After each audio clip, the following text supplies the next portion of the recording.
আসসালামু আলাইকুম। সানাবাড়ি নার্সারির পক্ষ থেকে সবাইকে সালাম ও শুভেচ্ছা। আপনারা দেখতে পাচ্ছেন ঐতিহ্যবাহী খুলনা জেলার বিখ্যাত চুইঝাল গাছ। এটা 64 জেলায় আমরা কিন্তু হোম ডেলিভারি দিচ্ছি 12 পিস, 8 পিস এবং 6 পিস। তো 14 পিস বা 12 পিস যদি নেন তাহলে আমরা দিতে পারবো। 14 পিসের প্যাকেজটা একটু বড় হয়ে যায়, তো অনেকে বেশিরভাগ ক্ষেত্রে 12 পিস নিচ্ছে। তো অবশ্যই আপনারা 12 পিস নেবেন, সমস্যা নেই, আমরা 64 জেলায় হোম ডেলিভারি দিতে পারবো।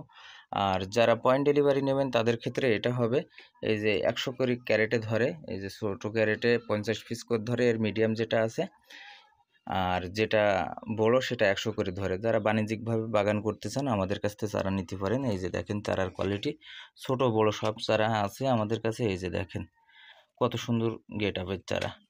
আর চারাগুলো দেখেন, এই চারাগুলো কিন্তু মাইল ছেড়ে দিয়েছে, প্রায় 2 আঙ্গুল মাইল ছাড়ার পরে কিন্তু আমরা দিচ্ছি, তার মানে এটা টিকার সম্ভাবনা 100% আছে।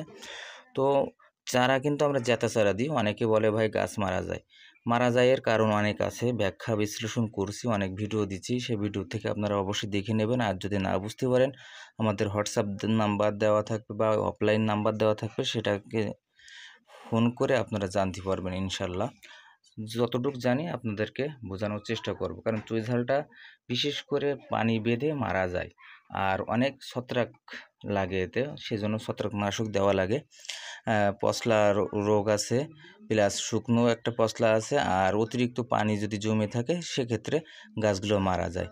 আরও বিস্তারিত অনেক কথা আছে ভিতরের কথা, সেটা ইনশাল্লাহ ফোন দিলে আমরা সেটা আপনাদেরকে প্রুফ দেওয়ার চেষ্টা করব। আর কথা বলে ইনশাল্লাহ রোগ দেখে নির্ণয় করতে হয় যে কোনো জিনিসের।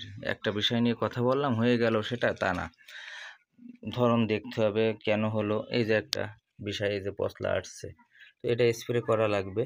অ্যামস্টার টপ বা রিডুমিল গোল্ড বা আশামিল এগুলো দিলে আপনারা ইনশাল্লাহ সাকসেস হবেন।